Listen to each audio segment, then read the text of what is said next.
ચિરાજુભાઈ શું કહેશો આપ? આજે થાનગઢ શહેરની અંદર એકમાત્ર સરકારી હોસ્પિટલ આવેલી છે.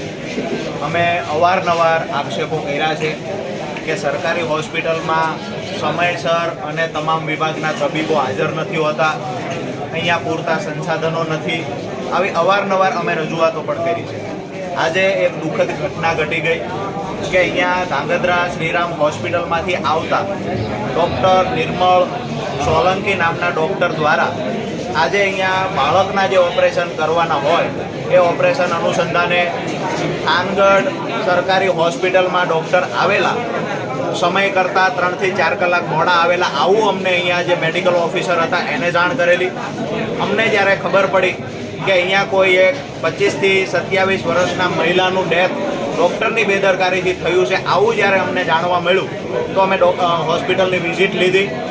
ત્યારે અહીંયા ફટાફટ બહેનને રિફર કરવા પડે એવું છે રાજકોટ, બહેનની સ્થિતિ ખરાબ છે, આવું બધું અમને ડૉક્ટર દ્વારા કહેવામાં આવ્યું. અમે ખરેખર મેડિકલ ઓફિસર પાસે જાણવાના પ્રયત્ન કર્યા કે ખરેખર અત્યારે સિચ્યુએશન શું છે, જે હોય તમે સત્ય હકીકત કહો. ત્યારે જે અહીંયા મેડિકલ ઓફિસર હાજર હતા, મેડિકલ ઓફિસરે કહ્યું કે કંચનબેનનું ડેથ થઈ ગયું છે. અમે પૂછ્યું કંચનબેન ખરેખર આવ્યા ત્યારે કઈ કન્ડિશનમાં હતા? તો મેડિકલ ઓફિસરનું સ્ટેટમેન્ટ છે કંચનબેન જ્યારે આવ્યા ત્યારે ચાલી અને અહીંયા હોસ્પિટલમાં આવ્યા છે, ચાલીને ઓપરેશન રૂમમાં ગયા છે. તો જ્યારે ઓપરેશન રૂમમાં ગયા ત્યારે અંદર જે સ્ટાફ હાજર હતો એને પણ જ્યારે અમે પૂછ્યું તો એના દ્વારા અમને જાણવા મળ્યું કે જ્યારે ડૉક્ટરે ચેકો માર્યો એ સમયે બેનને આંચકી આવવા માંડી અને બેનનું ડેથ થઈ ગયું હોય આવું અમને લાગ્યું. છતાંય આ બેન ગુજરી નથી ગયા, સાજા થઈ જશે, હજુ ઊભા થઈ જશે, આવું કહી અને મેડિકલ ઓફિસરને આ ડેડ બોડી સોંપી દેવામાં આવી.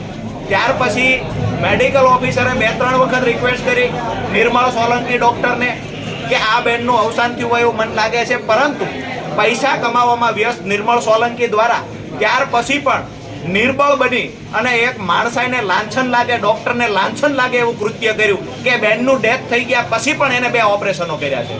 ખરેખર આ બેનને રાજકોટ રિફર કરવા જોઈએ કે ખરેખર એનું ડેથ થઈ ગયું છે તો પરિવારને જાણ કરવી જોઈતી હતી. ડૉક્ટરે આ નથી કર્યું અને પોતાનો ગુનો છુપાવવા માટેના પ્રયત્ન કર્યા છે.